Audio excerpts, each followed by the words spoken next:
လူဘဝမှာကုသိုလ်ကောင်းမှုတွေလုပ်ပြီးတော့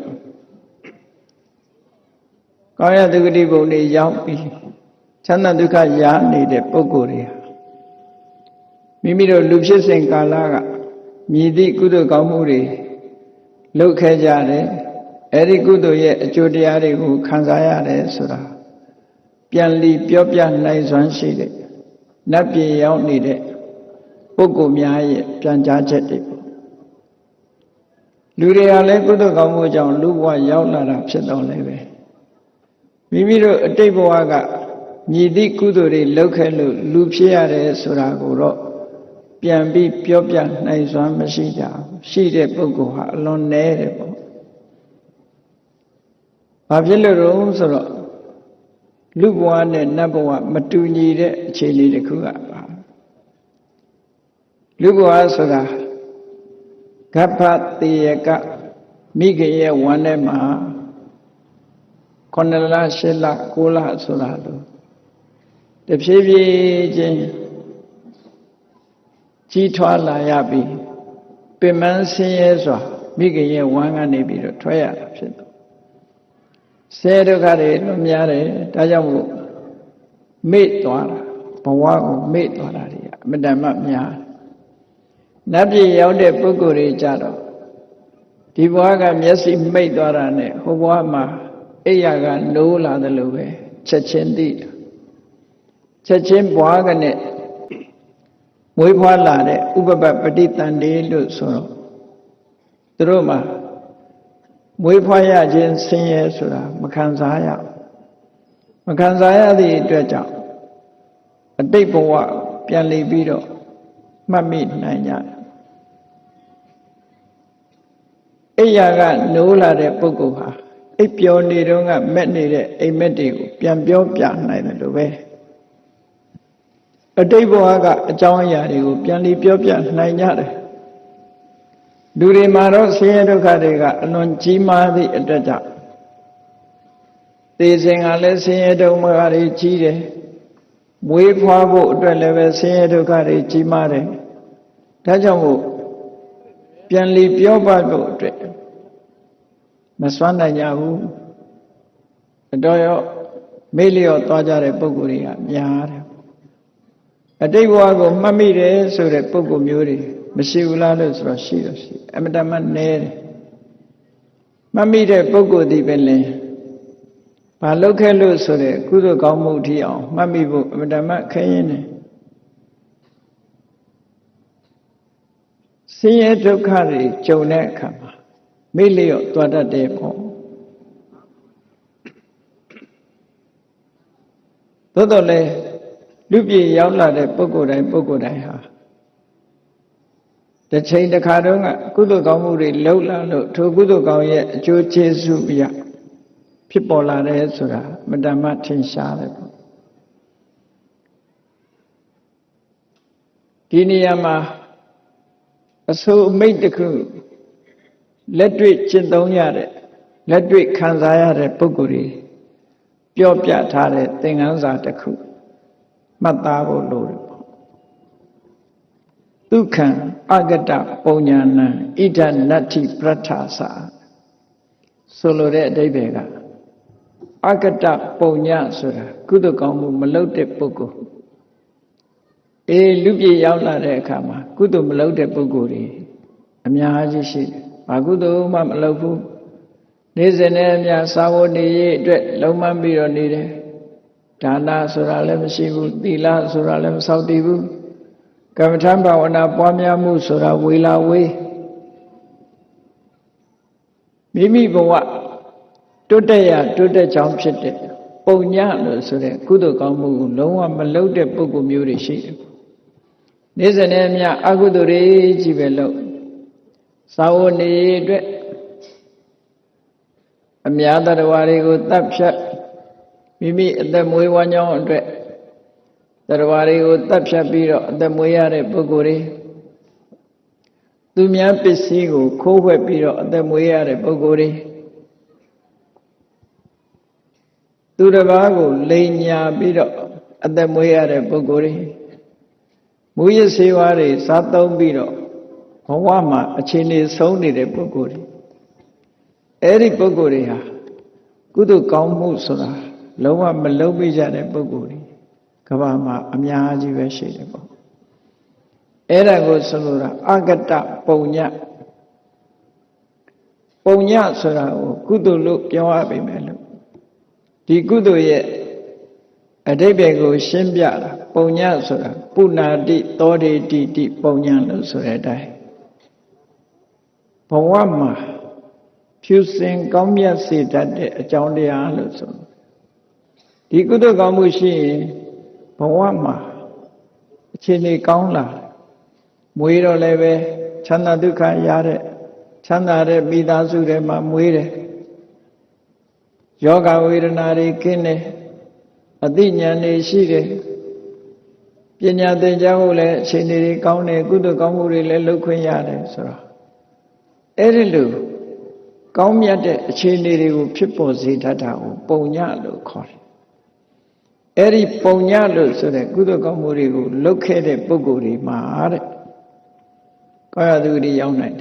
ယ်အဲ့ဒီပုံညကိုမလုပ်ဘူးဆိုလို့ရှိရင်မလုပ်တဲ့ပုဂ္ဂိုလ်တွေ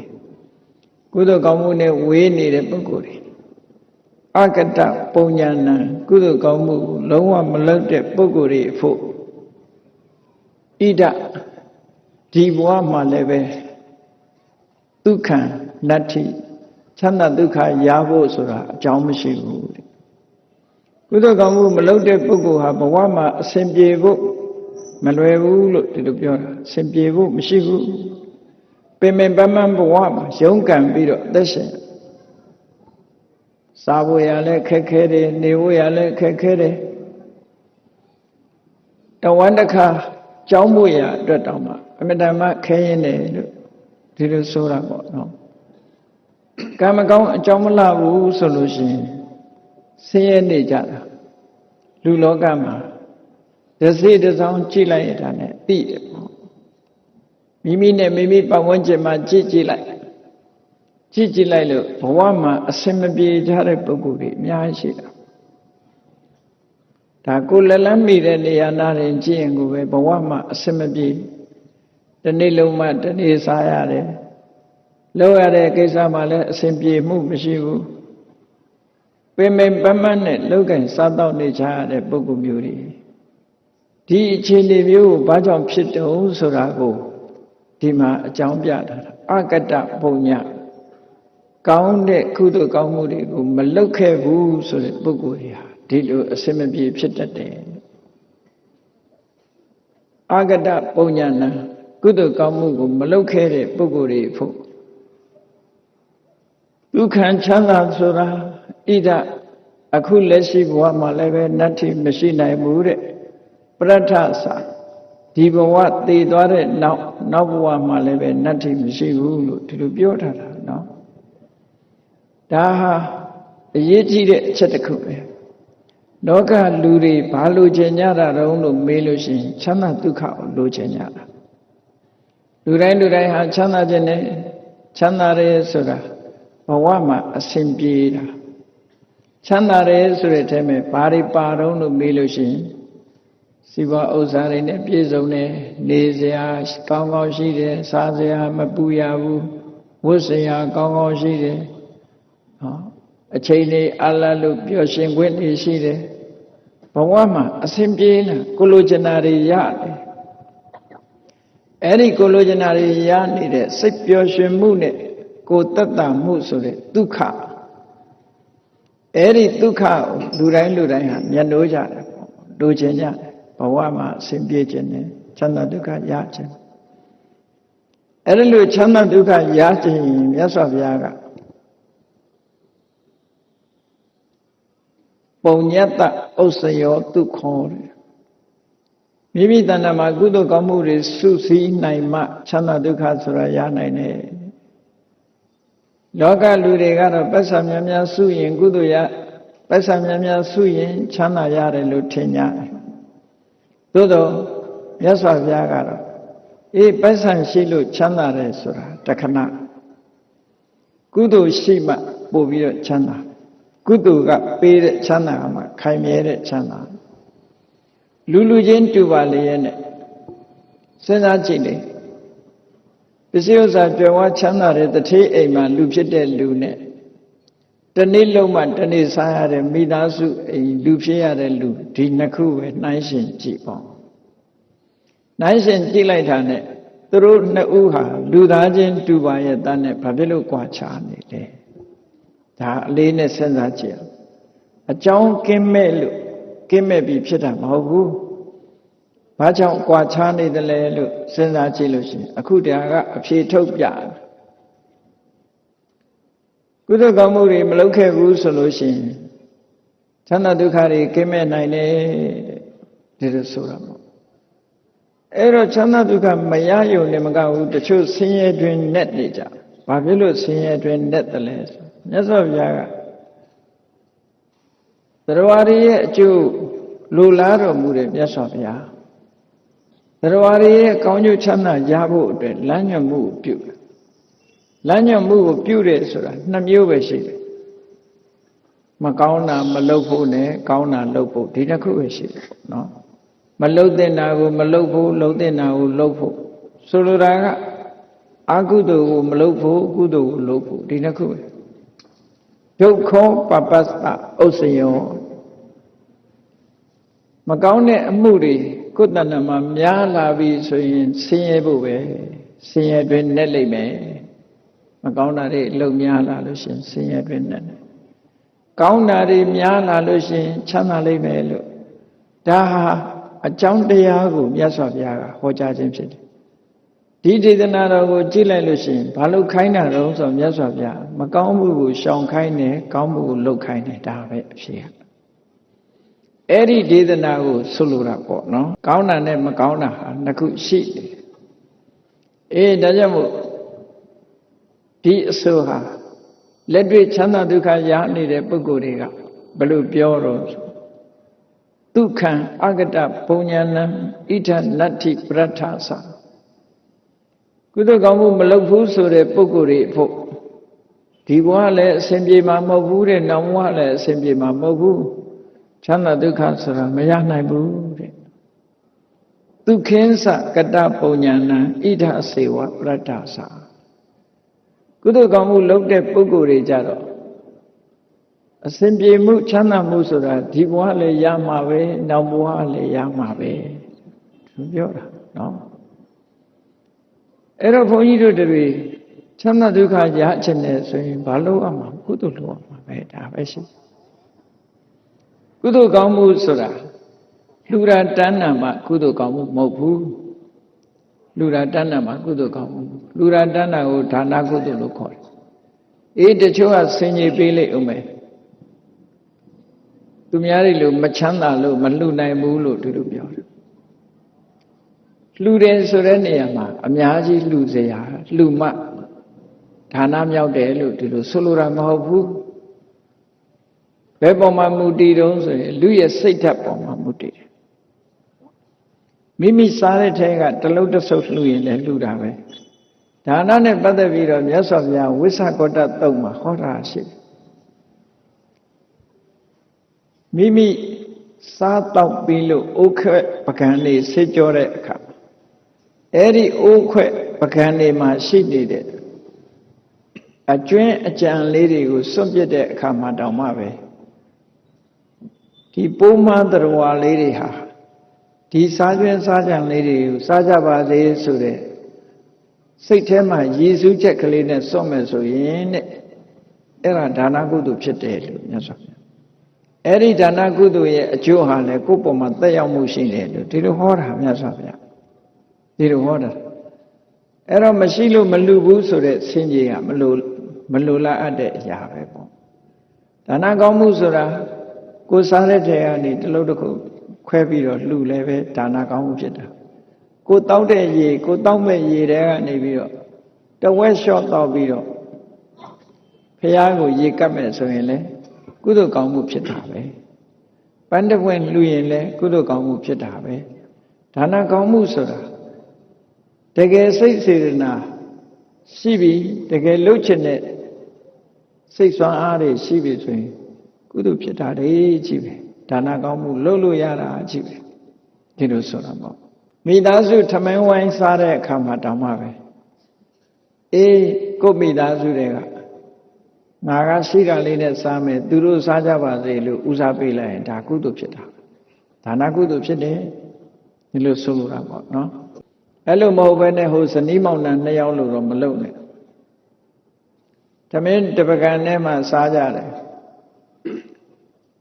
ပဇွန်တုတ်ကြီးကတကောင်နဲ့ပါတယ်သူကလည်းစားခြင်းငါကလည်းစားခြင်းအဲ့ဒါဆိုလို့ရှိရင်ပဇွန်တုတ်ကြီးလဲတဲ့လူစားခွင့်ပေးမယ်ဆိုပြီးတော့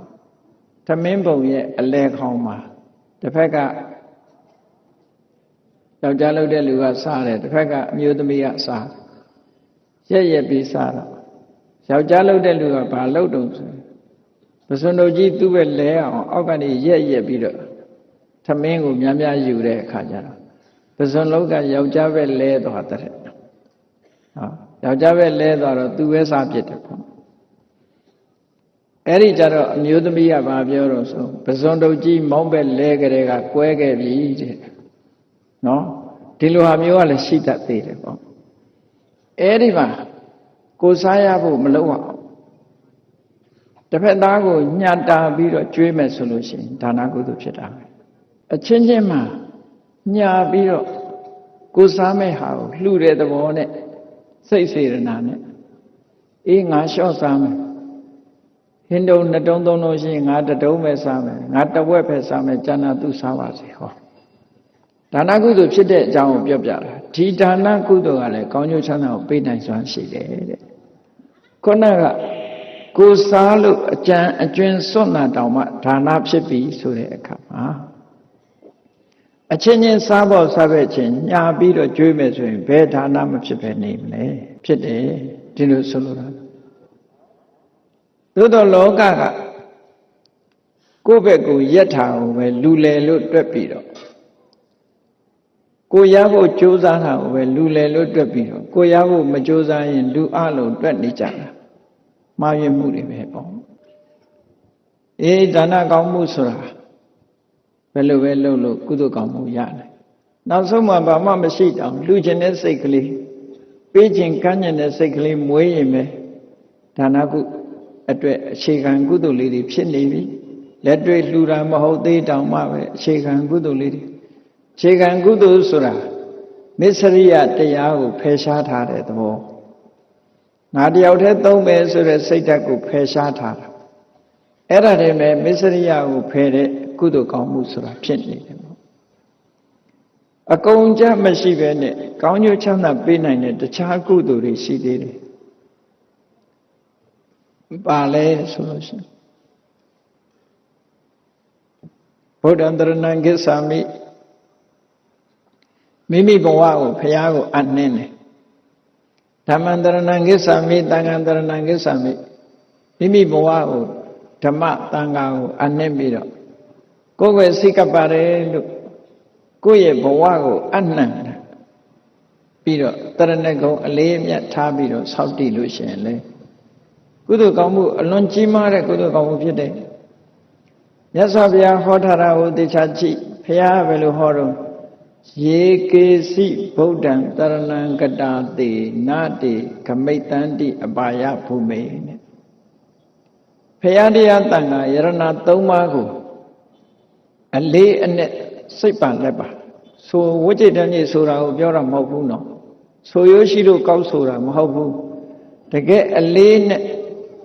ဘုရားကုံကိုအာယုပြုပြီးတော့ငါဘဝဘုရားကိုအနှံပါတယ်ဘုရားဆုံးမတိုင်းလိုက်နာပါမယ်တရားကိုကျင့်သုံးပါမယ်တန်ဃာတော်တွေစီကနေပြီးတော့တရားဓမ္မသိအောင်ကြိုးစားပါမယ်လူမဲ့တမ်းမဲ့ဆိုရင်တန်ဃာတော်တွေနဲ့ဆက်ဆက်ပါမယ်ဆိုတဲ့ဒီမွန်မြတ်တဲ့စိတ်ဓာတ်ကလေးတွေနဲ့ဘုရားတရားတန်ခါယရဏသုံးပါးကိုကိုယ်ွယ်စိတ်ကချင်းလို့ဆိုတဲ့တရဏဂုံမွန်မြတ်တဲ့တရဏဂုံဩကမှာအမှန်တရားကိုသိတဲ့မြတ်စွာဘုရားတရားဓမ္မတန်တရားဝတ်ကနေထုတ်ဆောင်နိုင်တဲ့စွမ်းရည်ရှိတဲ့တရား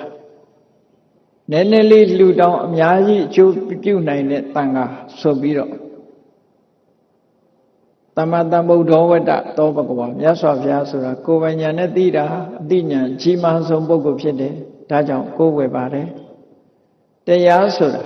သွားခါတမြတ်စွာဘုရားသခင်ကိုရောမြတ်ကိုရောတိုင်းမှန်မှန်ကန်ကန်ဟောထားတဲ့တရားဖြစ်တယ်ဒါကြောင့်ကိုယ်ကိုစိတ်ကပ်ပါသုပ္ပတိပန္နောဝတ္တတန်ကိုအရိယတန်ခါဟာတကယ်ကိုဖြောင့်မှန်တဲ့အကျင့်မှန်ကန်တဲ့အကျင့်ကိုကျင့်တာဖြစ်ပါတယ်ဒါကြောင့်တရားကိုကိုးကွယ်ပါတယ်ဆိုဗုဒ္ဓံတရဏဂိစ္ဆာမိဓမ္မံတရဏဂိစ္ဆာမိသံဃံတရဏဂိစ္ဆာမိလို့တရဏဂုံကိုအလေးနဲ့ထားဆောက်တည်လိုက်ရင်မြတ်စွာဘုရား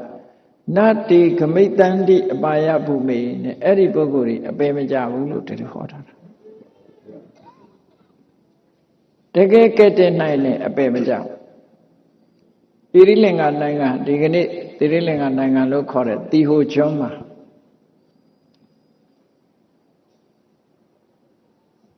တန်ဃာအလုံငန်းနဲ့အသက်မွေးတဲ့လူတစ်ယောက်ရှိတယ်သီရိလင်္ကာနိုင်ငံဆိုတာပင်လယ်ကမ်းရိုးတန်းပင်လယ်တွေဝိုင်းနေတဲ့နိုင်ငံပင်လယ်တွေကကျွန်းနိုင်ငံအဲ့ဒီထဲမှာလည်းမြစ်ချောင်းတွေရှိတယ်အဲ့ဒီမဲ့တန်ဃာလုပ်ငန်းပေါ့နားချမ်းသာအောင်ခေါ်ရင်ရေလုပ်ငန်းပေါ့နော်အဲ့ဒီအလုပ်လုပ်ပြီးတော့တစ်သက်လုံးငါးတွေဖန်တပ်ဖြတ်ပြီးသက်မွေးဝါညောင်းလုပ်တဲ့ပုဂ္ဂိုလ်တရားအိုမေမဆွမ်းဖြစ်ပြီးတော့သိအပ်မူမူဖြစ်နေတဲ့အခါမှာသူ့ရဲ့အနိဗ္ဗာန်ဆွမ်းကကြွလာတဲ့ယဟန္တာပုဂ္ဂိုလ်ကြီးကဒီလူမကျမ်းမမာနဲ့ညီးတွားပြီးတော့သိတော့မဲ့အနေအထားမျိုးဆိုတာကိုသိရလို့မပင့်မိမဲ့အိမ်မော်ကြွသွားတယ်အိမ်မော်ရောက်သွားတဲ့အခါကျတော့အာကိုးစရာမရှိတဲ့မဲ့နေတဲ့အချိန်မှာအာကိုးရဆိုတာရှာတတ်တယ်ပေါ့လူတွေအဲ့ဒီမှာတကားတတ်တမှုရအောင်တရဏဂုံကိုဆိုပါလားလို့ဆိုပါမယ်ဗုဒ္ဓံတရဏံဂစ္ဆာမိချပေးတယ်ဗုဒ္ဓံတရဏံဂစ္ဆာမိဓမ္မံတရဏံဂစ္ဆာမိသံဃံတရဏံဂစ္ဆာမိလဲဆိုပြီးရောကိက္ခနဲ့ဆိုအသက်ထွက်သွားပါဏာတိပါဒမဆိုလိုက်ရတော့ဘူးနော်အသက်ကအဲ့ဒီထအောင်မဆောင်သေကံနီးလေးမှာကပ်ပြီးတော့အာကိုရမရှိတော့ရေနစ်ခန်နီးမှာကြည့်လေလူတွေဘာလေးတွေ့လှမ်းဆွဲတာဒါကြောင့်မလို့ရေနစ်တဲ့လူကိုသွားကဲရင်အဲ့ဒီလူကဖမ်းဆုပ်တာနဲ့ဒီလူကမြုပ်တာဆိုတာအဲ့ဒါပြောတယ်အဲ့တော့သေကံနီးမှာအာကိုရမဲ့နေတဲ့အချိန်လေးမှာနှစ်ချက်ကြီးဖះအာကိုရပြီဆိုတဲ့အချိန်မှာဖမ်းဆွဲလိုက်တာ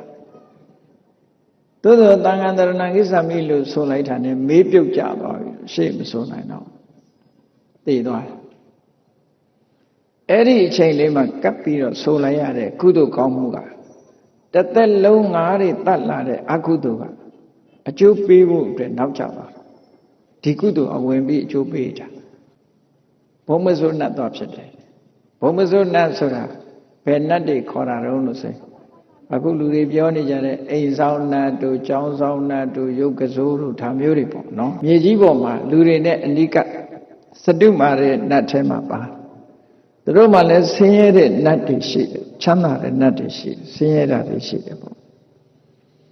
အဲ့ဒီဘုံမစိုးနတ်တော့ဖြစ်တာကြည့်တော့တကယ်ကတော့တန်ဃာလုပ်ငန်းနဲ့အသက်မွေးနေတဲ့ပုဂ္ဂိုလ်တယောက်သိပြီဆိုတာနဲ့ဒီအာယုန်နမိတ်တွေလွှမ်းမိုးပြီးအပင်ငရဲတန်းပြီးတော့ရောက်သွားသို့တော့သေကံလေးလေးမှာကပ်ပြီးဒီကုသိုလ်ကောင်းမှုလုပ်လိုက်တာဝင်းကယ်လိုက်တဲ့အခါကျတော့ဟိုအကုသိုလ်တွေကအကျိုးပေးခွင့်မရလိုက်ဘူးနောက်ကျတော့ဒီလိုရောဖြစ်နိုင်သလားလို့ဆိုဖြစ်နိုင်တယ်လေဥပမာမယ်ဥပမာပေးကြတာတော့ဆိုပါစို့ဒီဘရင်တော်တရားကြီးပေါ်မှာကားတွေပြည့်နေတယ်ဆိုတာကားတွေပြည့်သို့တော့ဟိုဘက်အထွက်မှာထော်လာကြီးတစည်းကရှေ့တုန်းကရောက်နေတယ်နောက်ကမော်ရမြင့်တဲ့ကားတွေကဲတရားကဘသူအရင်ဆင်းတော့ထော်လာကြီးပဲအရင်ဆင်းမှာပေါ့ထော်လာကြီးကရှေ့ကရောက်မှာဟုတ်အဲ့ဒါလိုပဲကုသိုလ်ကောင်းမှုကရှေ့ကရောက်နေသည့်အတွက်ကြောင့်နောက်ကကားတွေဘယ်လိုမှရှေ့တိုးလို့မရဘူးအဲ့ဒါလိုပဲအကုသိုလ်တွေဟာသူရှေ့တိုးလို့မရဘူးဘုရားတရဏဂိစ္ဆာမိလို့ဆိုလိုက်တဲ့ကုသိုလ်ကပိတ်ထားတာအဲ့ဒီကုသိုလ်က အင်းအားတလောက်ကြီးမရှိဘူးပဲကောက်ပြီးအကျိုးပေးတယ်ဟောအပင်ငရဲကြာအောင်မကြောက်ဘုံမဇုဏဖြစ်သွားတယ်တဲ့ဘုံမဇုဏဖြစ်တဲ့အခါမှာသူ့ပေါ်မှာကျေစုပြုခဲ့တဲ့ယဟန္တာကြီးစီလာပြီးတော့ကိုတင်ပြတယ်ကိုတင်ပြပြီးတော့သူကပြောသွားတယ်အားမလို့အားမရတပည့်တော်ဗုဒ္ဓံတရဏကိစ္ဆာမိဓမ္မတရဏဒါလေးတွေဆိုတာအရှင်ဘုရားက၅ပါးသီလချမပေးလို့၅ပါးသီလချပေးရင်အထက်နှက်ပြည့်ဖြစ်ရမှာပေါ့အခုဘုံမဇုဏပဲဖြစ်တော့ယန္နာမထေရကြီးကဘာပြောလိုက်သေးတော့ဘာပြောလိုက်တော့ဆိုငါကချပေးတာမင်းမမဆိုနိုင်တော့တာတဲ့ဒီလိုပြောတာအဲ့တော့အလကားပြောတာမဟုတ်ဘူးကုသိုလ်ကောင်းမှုဆိုတာဒီလိုကဲ့တင်နိုင်စွမ်းရှိတယ်လို့သူပြောတာဗမာပြည်မှာလည်းဒီလိုဇလန်းနေမရှိဘူးမဟုတ်ရှိမှတ်ထားရင်အများကြီးတွေ့နိုင်တယ်ပေါ့ကောင်းတာလုပ်နေတဲ့ပုဂ္ဂိုလ်လည်းမကောင်းတဲ့ပုံရောက်သွားတတ်တယ်မကောင်းတာလုပ်နေတဲ့ပုဂ္ဂိုလ်လည်းကောင်းတာရောက်သွားတေခံနီးလှုပ်လိုက်တဲ့ကုသိုလ်ကံအကုသိုလ်ကံကိုအာတဏ္ဏကံလို့ခေါ်တယ်စာပေကျမ်းကနေမှာဥပမာပေးတယ်ညနေနွားတွေနှချမ်းနဲ့အကုန်သွင်းလိုက်တဲ့အခါနှအိုးနှမင်းကနောက်ဆုံးကပါလာတော့ခြံပေါက်ဝမှာပဲသူအိတ်တယ်တဲ့နှပြိုးနှတန်တွေကရှေ့ရောက်သွားပြီးတော့သူကခြံထဲထိအောင်ခြံဝါလေးမှာသူနောက်ကျတော့ရှေ့တိုးစရာမရှိတော့ခြံဝါမှာအိတ်တယ်မနဲ့ခြံတကားဖွင့်ထုတ်လိုက်ရင်ဘသူအရင်ထွက်ရနှအိုးကြီးပဲအရင်ထွက်မှာပဲအာတဏ္ဏကံဆိုတာတေကဏီမှာလှုပ်လိုက်တဲ့ကုသိုလ်ကံဆိုလဲကုသိုလ်ကံအကျိုးပေးတော့တေကဏီမှာလှုပ်လိုက်တဲ့အကုသိုလ်ကံဆိုလဲအကုသိုလ်ကံအကျိုးပေးသွားတယ်နှစ်ခုရှိတယ်အကောင်းနဲ့အဆိုးနှမျိုးရှိတယ်အားလုံးကြားဖို့ရလိမ့်မယ်ကောသလမင်းကြီးရဲ့မိဖုရားမန္လိကဒေဝီဆိုသူကမင်းမျိုးကလာတာမဟုတ်ဘူးပန်းဝီရင်စိုက်ပြုတ်ပြီးတော့ပန်းနေခူးရောင်းတဲ့မိသားစုကနေပြီးတော့မွေးဖွားလာတဲ့ဆင်းရဲသမားသို့တော့တွက်လက်တယ်ချက်ချတယ်အသိဉာဏ်ထက်မြက်တယ်ဘုရင်ကြီးစစ်ရှုံးပြီးတော့ပြေးလာပြီးသူတို့ပန်းဝီရင်နဲ့ရောက်လာတဲ့အခါမှာကျန်တဲ့လူတွေကတော့ဘုရင်မြင်တော့အကုန်ထွက်ပြေးပြီးပုန်းနေကြတယ်သူကတော့မပုန်းဘူးဘုရင်ကြီးကိုထွက်ကြိုတယ်တွတ်လက်လက်နဲ့မြင်းကိုဖမ်းဆွဲပြီးတော့မြင်းကိုရေဒီပါတွေတိုက်ဘုရင်ကြီးကိုတခါလေရက်ဒီပါတွေခတ်ပေးရေဒီပါတွေအေးဘုရင်ကြီးတောက်ဖို့တွေအကုန်လုံးလှုပ်ပေးနေရာထိုင်ခင်းတွေလှုပ်ပေးတွတ်လက်လက်လှုပ်ပြီးတော့ဘုရင်ကြီးကသဘောကျသွားပြီသူ့နန်းတော်ခေါ်သွားတယ်နောက်ပိုင်းမိဖုရားဖြစ်သွားတယ်မန္လိကမိဖုရားဆိုအဲ့ဒီမန္လိကမိဖုရားဟာဘုရင်ကြီးနဲ့အမတန်မှရင်းနှီးတယ်ဆင်းရဲသမားကမွေးလာတာဖြစ်ပေမဲ့အသိဉာဏ်ရှိတော့ဘုရင်ကြီးနဲ့အနိကတွတ်လက်လက်သူကလောက်တတ်ကင်တတ်ပြောတတ်ဆိုတာဆိုတော့ဘုရင်ကြီးကသူ့အားကိုးတယ်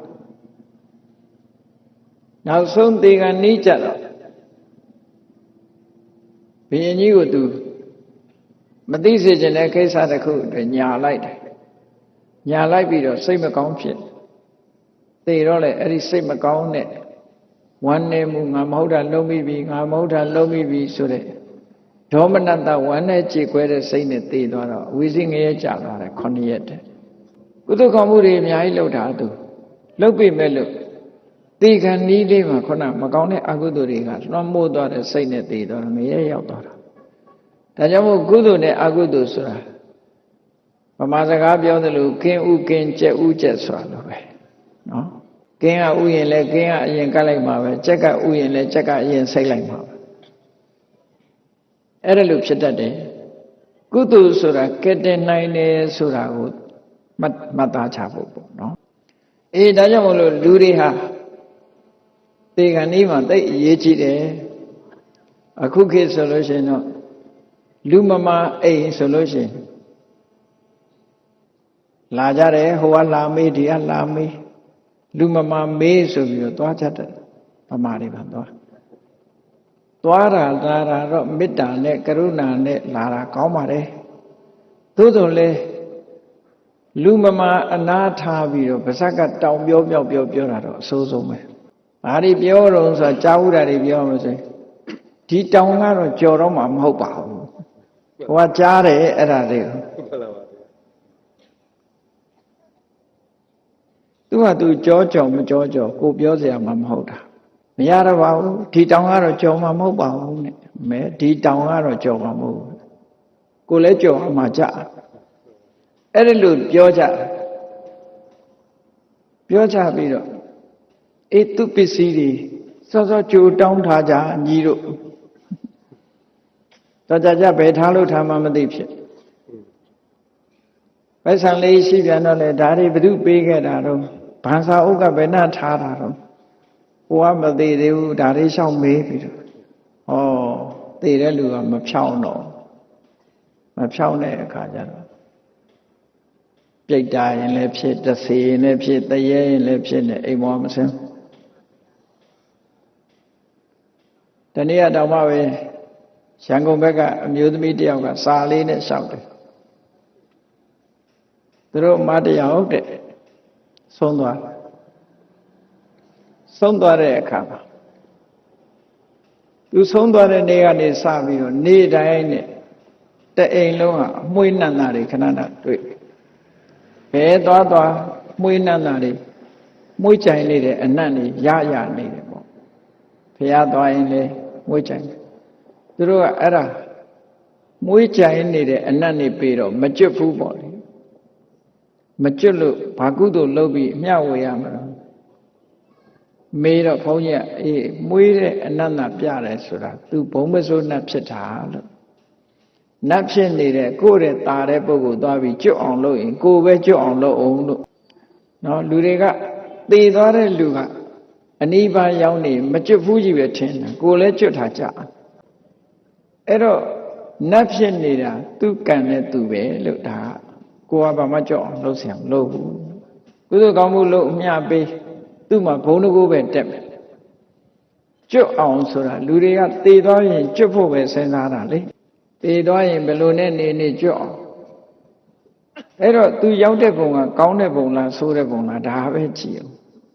မကျွတ်ဘူးလို့လူတွေပြောရအောင်အိမ်ပေါ်မှာတရေဖြစ်နေတာတို့တဆေဖြစ်နေတာတို့၆လှန့်နေတာတို့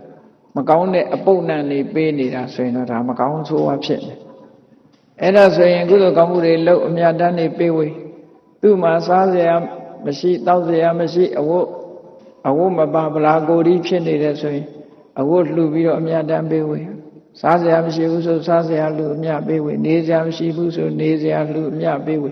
ဒီလိုသာလောက်ကြရတာပေါ့အခုလို့အမွေးကြိုင်အနတ်နေပေးတယ်ဆိုတာသူကောင်းရဘုံကိုရောက်နေတယ်ဆိုတဲ့အဓိပ္ပာယ်ပြတာသို့တော်လည်းမိသားစုတန်ရောစင်နဲ့တခြားမှမရှိဘူးကိုယ်အိမ်ပေါ်မှာနေဘာဖြစ်လဲကိုဆောင်အိမ်ဆောင်နှက်ပဲအိမ်ဆောင်နှက်ဆိုတာအိမ်ကိုတမင်လာစောင့်နေတာတော့ပဲဟုတ်မလဲသူ့ရဲ့ဘုံမိတ်မှာဒီအိမ်နဲ့ဆက်ဆက်နေကိုဆောင်နှက်ဆိုလို့ကိုလာစောင့်နေတာပဲဟုတ်မှာသူ့ဘယ်သူမှဂျူတီချထားတာမှမဟုတ်တာပဲလာကပေးထားတာမှမဟုတ်တာကိုနဲ့ဆက်ဆက်ပြီးဖြစ်လို့ခေါ်ကြတာလေကိုဆောင်နှက်တို့ဘာလို့ဆိုတာဘဝဆိုတာကိုနဲ့ပတ်သက်ပြီးဖြစ်နေတာတွေအများကြီးကြားဦးတယ်မို့လားလူတွေရဲ့ဗိုက်ထဲမှာပိုးမျိုး80ဆိုတာကြားဦးတယ်မို့လားဗိုက်ထဲမှာပိုးကောင်တွေရှိတယ်ပိုးမျိုး80ဆိုတာအကောင်80ကိုပြောတာမဟုတ်ဘူးအမျိုးပေါင်း80ရှိတာပြောတာပိုးမျိုး80ဆိုတာအကောင်80ကိုပြောတာမဟုတ်ဘူး80တဲ့ပိုးနိုင်တယ်အမျိုးပေါင်းကို80ရှိတယ်လို့ပြောတာဒါကိုနဲ့ပတ်သက်ပြီးတော့ဖြစ်နေတာပဲလေအဲ့ဒါလိုပဲတတ္တဝါဆိုတာကိုယ်နဲ့ပတ်သက်ဖြစ်တာတွေအများကြီးဟိုဒုတိယကမ္ဘာစစ်ဖြစ်ပြီးကစားတော့ဆိုရင်တော့မြန်မာနိုင်ငံလူတွေမှာခေါင်းတန်းကြတာတို့အင်ကြီးပေါ်ကိုတန်းနေတို့ခေါင်းကတန်းနေတို့ဆိုအမှန်တမ်းလူတွေမှာတန်းနေတို့ဝဲတွေတို့ဆွဲတာတွေအများကြီးရှိတယ်ဘုန်းကြီးတို့ငယ်စဉ်ကလည်းအင်ကြီးချွတ်လိုက်လို့ရှိရင်ချုပ်ရိုးမှာတန်းနေတွေ့တယ်နော်ဘယ်ရောက်လာတာမှမသိဘူးအင်ကြီးချုပ်ရိုးကြတဲ့မှာတန်းနေဆိုတာရှိတယ်သဘင်ထားတဲ့လူတွေလည်းခေါင်းထဲမှာတန်းနေအဲ့ဒီလိုကိုယ်နဲ့ပတ်သက်ပြီးတော့တရားဝါတွေဆိုတာဖြစ်တတ်တယ်ပေါ့ဒီလိုဆိုတာပေါ့အဲ့တော့ဘသူပဲဖြစ် သေသည်ချားမဲ့မှာတရားဝါတစ်ခုတော့ဖြစ်တယ်တရားဝါတစ်ခုတော့ဖြစ်မှာသူဟာကုသိုလ်ကောင်းမှုလုပ်ခဲ့ရင်ကောင်းကျိုးချမ်းသာတွေရဖို့ဖြစ်မှာအကုသိုလ်တွေလုပ်ရင်တော့မကောင်းတဲ့ဟာဖြစ်ကြားဘူးတယ်မို့လားရှေးတုန်းကဘုရားလက်ထက်ကတရားဓမ္မတွေကျင့်ကြံကြိုးကိုအထောက်လာတဲ့ယဟန်ပဲကောင်းကောင်းနေတဲ့ယဟန်ပဲတရားတွေအထောက်သို့တော့သူညင်မကပိတ်ကလေးချောနေအောင်ရက်ပြီးတော့သင်္ကန်းလေးချုပ်ပြီးတော့လှူလိုက်တာမနေ့ကဝတ်မယ်ဒီသင်္ကန်းလေးပေါ်မှာနည်းနည်းတန်ရောစင်လေးဖြစ်သွားညကြတော့အဲ့ဒီကိုတော့ပြန်တော်မူတဲ့အခါကျတော့သင်္ကန်းနဲ့သွားပြီးတန်းဖြစ်တယ်ဆိုတာလေတိတ်တာဆိုရယ်ဆွဲလန်းသွားလို့ရှိရင်ဖြစ်တတ်တယ်အကုသိုလ်ဆွဲလန်းတဲ့အကုသိုလ်ကြောင့်သင်္ကန်းမှာတန်းသွားဖြစ်တယ်မနေ့ကျတော့ဒီကိုတော့ပြန်တော်မူသွားပြီဆိုတော့သူ့သင်္ကန်းကိုတန်ဃာတွေကဝေဘာနိကပြုမယ်ဆိုတော့တန်ကအော်လိုက်ထားတယ်ငါသင်္ကန်းမယူချနဲ့ငါသင်္ကန်းမယူချနဲ့လို့အဲ့ဒီအော်တာကိုတာမန်လူတွေရဲ့နားထဲမှာမကြားရဘူးမြတ်စွာဘုရားကဒိဗ္ဗသောတာနဲ့နားထောင်တော့ကြားနေရအဲ့ဒါနဲ့ယဟန်တွေကိုမြတ်စွာဘုရားဒီသင်္ကန်းကိုထားလိုက်ကြမလုပ်ကြနဲ့9 ရက်ပြည့်အောင်ဒီတိုင်းထားဘယ်သူမှမယူပဲသူ့နေရာလေးသူပြန်ထားလိုက်တော့မှတန်းလေးကသူ့ပစ္စည်းဘယ်သူမှမလာလို့တော့သူငြိမ်သက်သွား9 ရက်ပြည့်တဲ့အခါသူ့တက်တန်းစိတ်လို့တည်သွားပြီတာဝရိန္ဒနတ်ပြည်ရောက်သွားတယ်အဲ့ဒီကြတော့မှသင်္ကန်းကိုဝေဘာနိကပြုကြဆိုလိုတာကဒီခဏီးမှတခုခုဖြစ်သွားလို့ရှိရင်မကောင်းတဲ့ဘုံဘဝရောက်သွားနိုင်တတ်တယ်တဲ့ဒါကိုတတိထားအဲ့ဒါကြောင့်မို့လို့လူမမာသွားမေးပါဇက်ပိတ်ပြီးသွားမေးတောင်ပြောမြောက်ပြောမပြောကြနဲ့ပြောလို့ရှိရင်ဟိုကလူကအကုန်ကြားပြန်လာမပြောနိုင်တာအကုန်ကြားစိတ်ညစ်စရာတွေသွားပြောရင်သူခင်ဗျာဒုက္ခရောက်ရှာပါအေးဒါတွေကဆင်ញင်တဲ့နဲ့ပေါ့တချို့ကတိုးတိုးပြောတာမဟုတ်အကျေကြီးပြောတာဒီတောင်ကတော့မကြော်တော့ပါဘူးဆရာဝန်ကလက်လျှော့လိုက်အိမ်ပြန်ခေါ်ခိုင်းနေပြီတို့ဘာလို့ရှောက်ပြောလို့အဲ့ဒါလို့တွေလုံမဲ့ဆိုလို့ရှိရင်အစင်တွန်းပို့လိုက်တာနဲ့တူတူပဲအေးဒါကြောင့်မလို့ကိုယ့်ကိုယ်ဒီကနေ့အချိန်မှာလည်းပဲကောင်းတာတွေကိုအာရုံပြုနိုင်အောင်လေ့ကျင့်တာလူတိုင်းဟာဒီနေ့တော့သိမှာပဲမသိခင်အာရုံပြုနိုင်အောင်လေ့ကျင့်ရမယ်ဒီလိုအဲ့ဒါကိုခုပြောတာနော်ဒုက္ခိသကတပုညနာဣဒစေဝပရထသဒုက္ခံအကတပုညနာဣဒနတ္ထိပရထသဒုက္ခိသကတပုညနာဣဒစေဝပရထသဒီစကားပိုင်လေးတွေကိုမှတ်ထားဖို့ရကုသိုလ်ကောင်းမှုမလုပ်ဘူးဆိုရင်ဘဝမှာဒီဘဝပဲဖြစ်ဖြစ်နောက်ဘဝပဲဖြစ်ဖြစ်အစဉ်ပြေဖို့ချမ်းသာဖို့မဖြစ်နိုင်ဘူးကုသိုလ်ကောင်းမှုလုပ်ထားတဲ့ပုဂ္ဂိုလ်တွေအဖို့ဒီဘဝမှာလည်းအစဉ်ပြေနိုင်တယ်နောက်ဘဝမှာလည်းအစဉ်ပြေနိုင်ဒီဘဝလည်းချမ်းသာနိုင်တယ်နောက်ဘဝလည်းချမ်းသာဒါကြောင့်မို့လို့ဘုန်းကြီးတို့တွေရရှိနေတဲ့အချိန်မှာကုသိုလ်ကောင်းမှုလုပ်ရမယ်တရဏဂုံဆောက်တည်တာလည်းကုသိုလ်ကောင်းမှုပဲပါဏာတိပါဒဝေရမဏိသိက္ခာပုဒ်တွေဆောက်တည်တယ်လေးလေးနက်နက်ထားတယ်သူများသင်္ကမတတ်ဘူးသူများဥစ္စာမခိုးဘူးအလေးနဲ့ထားပြီးဆောက်တည်အဲ့ဒီကုသိုလ်တွေကသေးတဲ့ကုသိုလ်မဟုတ်ဘူးအမတန်ကြီးမားတဲ့ကုသိုလ်တွေဒီလိုဆိုတယ်ဒါလောက်တင်မဲ့ကောင်းရဒုက္ခတိရောက်ဖို့ရစိတ်ချနေရပဲနော်တရဏဂုံဆောက်တည်လိုက်တာနဲ့အပယ်လေးပုံကလွတ်နိုင်တယ်၅ ပါးသီလဆောက်တည်လိုက်ထိတဲ့ပို့ပြီးတော့ခိုင်မာသွားတယ်ပေါ့တာမန်ကုသိုလ်လေးလို့မအောင်မေ့လေးနဲ့ဒီကုသိုလ်ဟာအမတန်မှကြီးမားတယ်လို့ဒီဇလန်းအရကြည့်လိုက်သာဝတိပြည်မှာ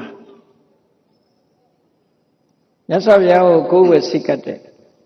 ဥပဒကတယောက်ရှိတခါကြီးတယောက်သူနဲ့အဖော်တွေဥပဒကတွေများစွာမြတ်စွာဘုရားကျောင်းတော်တူတူသွားကြတယ်တရားနာကြတယ်မြတ်စွာဘုရားတရားနာပြီးတော့တရက်တော့သူပါလို့သူ့အိမ်ကိုတန်ခါ၄ ပါးအမြဲတမ်းဆွမ်းကပ်ချင်တယ်သူနိစ္စဗတ္တလို့ခေါ်အခုခေတ်တော့ဗမာလူမျိုးတွေမှာဆွမ်းကံကိုတော်ဆိုပြီးတော့ဖိတ်ထားလေးရှိကြတယ်မဟုတ်လားထိုင်ကိုတော်လို့ခေါ်တယ်ထိုင်ကိုတော်ဆွမ်းကံဖိတ်ထားပြီးတော့ကိုယ့်အိမ်မှာထိုင်ကိုတော်ပင့်ထားတာလို့ပဲ အဲ့တော့အမြဲတမ်းဆုံးကပ်မယ်ဆိုပြီးတော့ရဟန်းတန်ခါ၄ပါးပြင်ပြီးတော့အလှည့်ကျကြွဖို့စီမံအုပ်ချုပ်တဲ့ယဟန်ကိုလျှောက်ထားပြီးတော့နေ့စဉ်နဲ့အမျှအိမ်မှာယဟန်တော်၄ပါးအတွက်ဆုံးပွဲပြင်တာအဲ့ဒီမှာဒီတကာကြီးကသူ့အိမ်မှာထမင်းချက်ဝေယဝိဆလှုပ်တဲ့အမျိုးသမီးရှေးတုန်းကတော့ကျော်မလို့ခေါ်တာပေါ့နော်အမျိုးသမီးကိုသူကတာဝန်ပေးထားတယ်ငါတန်ခါ၄ပါးအမြဲတမ်းအိမ်ကြွလိုက်မယ်အဲ့တော့အိမ်ကြွတော့ဝေယဝိဆတွေချက်ဖို့ပြုတ်ဖို့တန်ခါ၄ပါးကိုဆုံးကပ်ဖို့မင်းတာဝန်ယူဆိုပြီးတော့သူ့ကိုခိုင်းထားတာအဲ့လိုခိုင်းထားတဲ့အခါကျတော့အဲ့ဒီအိမ်မှာထမင်းဟင်းချက်ပြုတ်ဝေယဝိဆလှုပ်တဲ့အမျိုးသမီးကဘလောက်တရားတရားကောင်းလို့ဆိုသူကိုယ်တိုင်ကိုယ်ကလည်းတရားစွမ်းအားရှိတယ်ကိုချင်းတီလာလည်းကောင်းတယ်စိတ်ကောင်းနှလုံးကောင်းထားတော့ကိုဖိရင်ဖိတန်ဃာတွေကြွမလာခင်ကကျွတ်တင်ပြီးတော့ချက်ပြုတ်စီမံထားတယ်ထိုင်ဖို့နေရာတွေကျွတ်တင်ပြင်ဆင်ထားတယ်အမွှေးနတ်သားတွေဘာတွေလုပ်ပေးထားတယ်ရေတွေဘာတွေအစင်းနဲ့လုပ်ထားတယ်တန်ရှင်းရေးတွေအလုံးလုပ်ထားပြီးနေ့တိုင်းတတ်တတ်ပြတ်ပြတ်မနဲ့စောရထားပြီးဝေယဝိဆသူလုပ်တယ်တရက်လည်းမဟုတ်ဘူးနေ့စဉ်နဲ့အမျှအဲ့ဒါလို့ကိုပြီးရင်ပြီးကြိုးစားပြီးတော့တန်ဃာတွေကိုနေ့တိုင်းဝတ်ပြုတယ်အဲ့မျိုးသမီးဟောသူပစ္စည်းနဲ့လောက်တာမဟုတ်ဘူးသူများပစ္စည်းနဲ့လောက်တာနော်အဲ့ဒါလို့စိတ်ပန်လက်ပန်ကုသိုလ်ကောင်းမှုတွေလုပ်တဲ့အခါသူကိုယ်တိုင်ကလည်းပဲတရားဓမ္မနဲ့သိလို့စိတ်ရှိတော့တရက်တော့ဆွမ်းခံကြွလာတဲ့ဆွမ်းစားကြွလာတဲ့မထေရကြီးတွေထံချင်းကပ်ပြီအရှင်ဘုရားတဲ့တပည့်တော်တို့ဘဝဆိုတာအိုခြင်းနာခြင်းသေခြင်းဆိုတာတွေနဲ့မကင်းနိုင်ပါဘူးတဲ့အဲ့ဒီလိုအိုခြင်းဆင်းရဲနာခြင်းဆင်းရဲသေခြင်းဆင်းရဲဆိုတဲ့ဆင်းရဲဒုက္ခတွေကလွတ်အောင်တပည့်တော်ဘာလုပ်ရမလဲဘာလုပ်ရမေးတာနော်သူက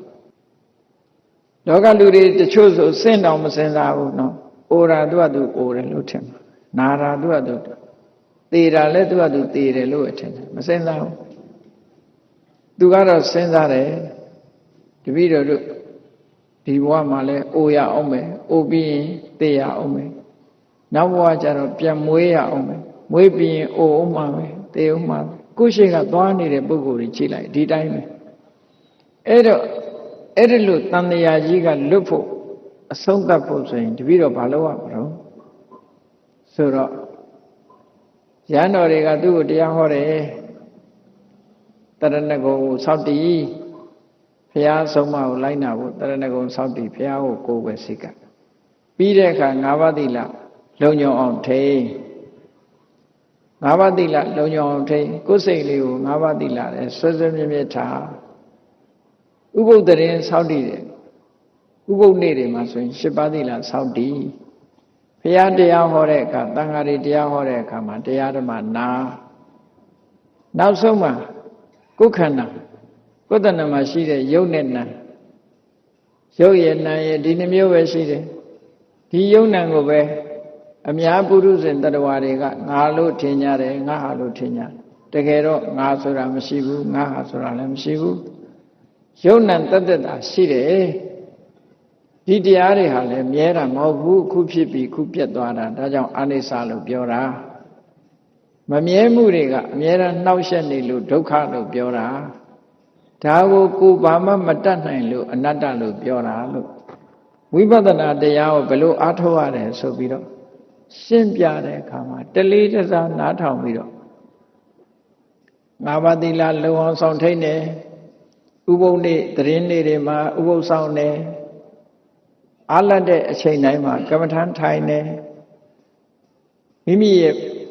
ဒီမမြဲတဲ့သဘောတွေဆင်းရဲတဲ့သဘောတွေကိုဆင်ញင်စဉ်းစားတယ်ဥပမာမဲ့ထွက်လေဝင်လေလေးပဲကြည့်လိုက်အောင်ထွက်လေလေးဟာထွက်သွားတာနဲ့ပျောက်ပြက်သွားတာဝင်လာတာကလေအစ်စ်ဝင်သွားပြီးရင်ပျောက်သွားပြန်ရောအခိုက်ကလေးတွေမှာခဏလေးတွေမှာဖြစ်ပြီးပျောက်သွားအထူးသဖြင့်ပိုးထင်ရှားတာလူတွေစကားပြောတဲ့အတန်ပဲကြည့်ရှေ့ကအတန်ပျောက်သွားတယ်နောက်ကအတန်ပေါ်တယ်ရှေ့ကအတန်ပျောက်ဒီတိုင်းပဲ ပေါ်လိုက်ပြောင်းလိုက်ဖြစ်နေတဲ့အနေအထားတစ်ခုမမြဲတဲ့သဘောတွေကိုအခုလိုဆင်ញင်စဉ်းစားပြီးတော့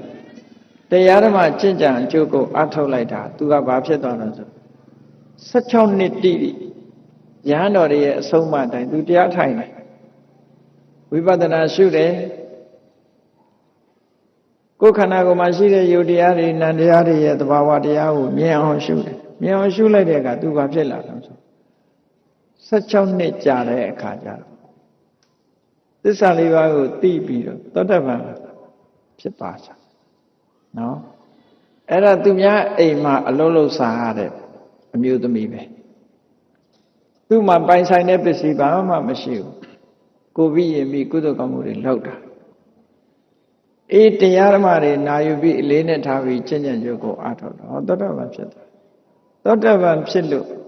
လူဘဝအဆုံးသတ်သွားတဲ့အခါမှာတာဝရိန္ဒနတ်ပြည်မှာတရားမင်းရဲ့အနိကတရားမင်းရဲ့မိဖုရားတစ်ပါးသွားဖြစ်တယ်ပေါ့အလုံးရံရွေတော်တွေကသူ့ကိုလေးပေးရတယ်နော်အစင်တန်းအဲ့လိုမြင့်ပြီးတော့နတ်ပြည်ကချမ်းသာဒုက္ခကိုခံစားရတယ်အဲ့ဒီလိုနတ်ပြည်ရောက်နေတာသာဝတိပြည်ကတထေးအိမ်မှာအလုံးလုံးတဲ့အမျိုးသမီးတယောက်ဟာကုသိုလ်ကောင်းမှုတွေလုပ်သွားသည့်အတွက်ကြောင့်နတ်ပြည်ရောက်သွားတရက်ကြတော့ရှင်မမောက္ကလံမထေရမြတ်ကနတ်ပြည်ကိုကြွသွားပြီးဘုံမိမ့်မှန်နေလျှောက်ပြီးတော့ကြည့်တယ်ကြည့်တဲ့အခါတရားမင်းကြီးအနိကဘုံကိုကြည့်တဲ့တရားမင်းကြီးရဲ့မိဖုရားတွေထဲမှာသွားဒီအမျိုးသမီးကိုသွားတွေ့တော့မေးတယ်ရှင်မောက္ကလံကရှင်မောက္ကလံကကုသိုလ်ကောင်းမှုတွေလိုက်ပြီးတော့မေးမြန်းစုံစမ်းမေးမြန်းစုံစမ်းတဲ့အခါရှင်မောက္ကလံဘာမေးတော့ဆိုမနုဿဘုဒ္ဓကိမကာတိပုံညာလူဘဝတော်ကဘာကုသိုလ်တွေလုပ်ခဲ့တာတော့တဲ့ဒါလောက်အဆင့်တန်းမြင့်အောင်ခုလိုအဆင့်တန်းမြင့်မြင့်ချမ်းသာဒုက္ခရနေတာလူဘဝတော်ကဘာကုသိုလ်တွေများလုပ်ခဲ့လို့တော့လို့ရှင်မောက္ကလံမေးတဲ့အခါကျတော့သူကပြုံးပြီးတော့ဘာပြောတော့ဆိုအဟံမနုဿေတုမနုဿဘုဒ္ဓဓာတိအဟောတိပရပတ္တိဟာကုလေရှင်ဗျာတဲ့တပည့်တော်လူဖြစ်တုံးကတဲ့သူများရဲ့အစေပါခံရတဲ့ကျွမတူပါတဲ့ဟောသူပြောတာနော်အတိတ်ဘဝတုန်းကတဲ့တပည့်တော်ဟာသူတစ်ပါးအိမ်မှာအစေခိုင်းခန်းနေတဲ့ကျွမတူသာဖြစ်ပါတယ်တဲ့အဲ့ဒီကျွမဖြစ်ပေမဲ့လို့တပည့်တော်မှာဥပတိကသက္ခုမတောဂေါရမတယတတိနောဂုံတရင်ကြည်တော်မူတဲ့ဂေါရမမြတ်စွာဘုရားရဲ့ဥပတိကမဂေါရမဘုရားကိုကိုးကွယ်စိတ်ကပ်တဲ့ဘုရားဝါဒဝင်တူဖြစ်ပါတယ်ဒီလိုပြောတာနော်ဥက္ခေဝါရနဲ့ဆိုရင်ဥပတိကဆိုတာဘုရားဝါဒတူဖြစ်ပါတယ်ဘုရားတရားတန်ခါယရဏသုံးပါးကိုစိတ်ကပ်ကိုးကွယ်တဲ့ပုဂ္ဂိုလ်ဖြစ်ပါတယ်အဲ့ဒီလိုဘုရားဝါဒဘုရားကိုကိုးကွယ်စိတ်ကပ်တဲ့အမျိုးသမီးဖြစ်တဲ့အခါမှာတဲ့တတ္တမေနိကမောအာတိသာသနေတတ္တတာတိနောတိမတ်တဲ့အရေးချင်းနေစိတ်ဓာတ်တည်ငြိမ်တဲ့ဘုရားမြတ်စွာရဲ့တပိတာဝကဖြစ်တဲ့အခါမှာတဲ့တပိတော်ဟာတရားဓမ္မကိုကြိုးကြိုးစားစားဆွဲဆွဲမြဲမြဲကိုချင်းသီလကိုစောင့်တည်တယ်ဆွဲဆွဲမြဲမြဲကုသိုလ်ကောင်းမှုတွေလုပ်တယ်ယဟန်တန်ဃာတွေစီမေးပြီးတော့တပိတော်ဆွဲဆွဲမြဲမြဲဝိပဿနာကျင့်စဉ်တစ်ခုကိုကျင့်ကြံကြိုးကုပ်အားထုတ်ခဲ့ပါတယ်အဲ့ဒါလို့အထုတ်တုံးကတပည့်တော်ရဲ့စိတ်ထဲမှာဘလို့အောင်းမေ့ကမ္မံဘိစ္ဆတုယံကာယောနေဝအဋ္ဌိတပန္ထနာတပည့်တော်စိတ်တွေကဘလောက်ထိအတတ်တယ်ရောဖြစ်တော့ဆိုရင်ငါခန္ဓာကိုယ်ကြီးပြိုကွဲပျက်စီးသွားခြင်းသွားပါစေငါဒီအလုပ်ကိုတော့မလျှော့ဘူးမဖြစ်ဖြစ်အောင်လုပ်မှာပေါ့တရားအထုတ်တာငါလုပ်မယ်ခန္ဓာကိုယ်ကြီးပျက်စီးခြင်းပျက်စီးသွားပါစေဘယ်တော့မှလက်မလျှော့ဘူးလုပ်မယ်နော်ဘယ်တော့မှလက်မလျှော့ဘူးလုပ်မယ်သိက္ခာပရဏံပင်စနံမေခောသောဝတိကောတိဝောငါးပါးသီလကိုတပည့်တော်အလေးထားတယ်လုံခြုံတယ်ငါးပါးသီလလုံခြုံယုံနေမကဘူးမဂ္ဂင်၈ပါးအကျင့်တရား မိမိခန္ဓာကိုယ်ပေါ်မှာတပည့်တော်အမှန်မြင်အောင်ဆင်ញင်စဉ်းစားတယ်သမ္မာသင်္ကပ္ပမှန်မှန်ကန်ကန်တွေးတောတယ်သမ္မာဝါစာသမ္မာကမ္မန္တသမ္မာအာဇီဝမှန်မှန်တွေးတဲ့အတိုင်းတပည့်တော်ကိုချင်းသီလနဲ့ပြည့်စုံအောင်နေတယ်ဘယ်တော့မှမဟုတ်တာတွေမပြောဘူးဘယ်တော့မှမဟုတ်တာမလုပ်ဘူးအသက်မွေးဝမ်းကြောင်းအတွက်လည်းပဲတရားလက်လွတ်ဘာမှမလုပ်ဘူးတပည့်တော်ဟောမှန်မှန်ကန်ကန်အသက်မွေးမှုလုပ်တယ်သမ္မာဝါယာမတပည့်တော်စိတ်ထဲမှာအကုသိုလ်မဖြစ်အောင်တပည့်တော်ကြိုးစားတယ်ကုသိုလ်တွေဖြစ်လာအောင်ကြိုးစားတယ်ကြိုးစားတဲ့အခါတိုင်းတပည့်တော်ခန္ဓာကိုယ်အမြဲတမ်းတတိထားတယ်တတိကပ်နေတယ်သမ္မာတတိစိတ်ကလေးတည်ငြိမ်အောင်တပည့်တော်ကြိုးစားတယ်သမ္မာသမာဓိအဲ့ဒီကနေပြီးတပည့်တော်ဟာအမှန်မြင်ခြင်းဆိုတဲ့သမ္မာဒိဋ္ဌိတန်တရားကင်းစင်ခြင်းဆိုတာတပည့်တော်ရရှိခဲ့ပါတယ်အဲ့ဒီမဂ္ဂင်၈ပါးအကျင့်တရားဆိုတာဘာနဲ့ဥပမာတူတုံးဆိုရင်စူးမရှိတဲ့လမ်းနဲ့အလားတရာတူတယ်အလွန်ဖြောင့်ပြီးတော့သူတော်ကောင်းတွေလျှောက်လန်းတဲ့လမ်းမျိုးပါတဲ့အဲ့ဒီလမ်းမျိုးကိုကြိုးစားပြီးတော့တပည့်တော်လျှောက်ခဲ့တာလုံလဝိရိယနဲ့အဲ့ဒီမိမသားတယောက်အနေနဲ့တပည့်တော်ရလာတဲ့အနေထားတစ်ခုကိုရှင်ဘုရားပဲစဉ်းစားကြည့်ပါတပည့်တော်သောတာပန်ဘဝရောက်ခဲ့တယ်အခုတရားမင်းကြီးရဲ့အရင်နှီးဆုံးမိဖုရားဖြစ်ရတယ်ပေါ့ကုသိုလ်ကောင်းမှုတွေကြိုးကျေစုကိုပြောတာအဲ့ဒါလို့ရှင်မမောဂလမထေရမြတ်ကိုသူလျှောက်တာနော်ဒီစကားတွေလျှောက်တာဒီစကားလျှောက်ပြီးတော့ခုနကအစတုန်းကပြောခဲ့တဲ့စကားကိုလည်းပဲသူကပြန်လျှောက်တာအဲ့ဒီစကားကိုအဓိကထားလျှောက်တာဒုက္ခံအာဂတပုံညာဏံဣဒနတ္ထိပရထသဒုက္ခိသကတပုံညာဏံဣဒစေဝပရထသအရှင်ဘုရားတဲ့ခြုံငုံပြီးတော့တပည့်တော်မှလျှောက်ထားရမယ်ဆိုရင်တဲ့ကုသိုလ်မလုပ်တဲ့ပုဂ္ဂိုလ်တွေဖို့လက်ရှိဘဝမှာလည်းအစဉ်ပြေဖို့ချမ်းသာဖို့မရှိပါဘူးတဲ့နောက်ဘဝရောက်ရင်လည်းကောင်းစားဖို့မရှိပါဘူးအေးကုသိုလ်ကောင်းမှုအရှင်ဘုရားကုသိုလ်ကောင်းမှုလုပ်တဲ့ပုဂ္ဂိုလ်တွေကြတော့ဒီဘဝမှာလည်းအစဉ်ပြေမှာပဲနောက်ဘဝမှာလည်းအစဉ်ပြေချမ်းသာဒုက္ခဆိုတာဘယ်ဘဝမှာပဲဖြစ်မှာပါသူတို့လိုချင်တဲ့ချမ်းသာဒုက္ခရနိုင်ပါတယ်ဒီထဲမှာကြိုးစားအားထုတ်မယ်ဆိုရင်ဓမ္မအတိဉာဏ်တွေလည်းသူတို့ရလာမှာဖြစ်တယ်ဒါကြောင့်မို့သူကတိုက်တွန်းစကားပြောလိုက်သေးတာတေတံသဟပြကာမနံကတ္တဗံကုသလံဘဟောဘယ်ဘဝရောက်ရောက်တပည့်တော်တို့သိတတ်တဲ့လူဘဝနတ်ဘဝရောက်လာတဲ့အခါမှာ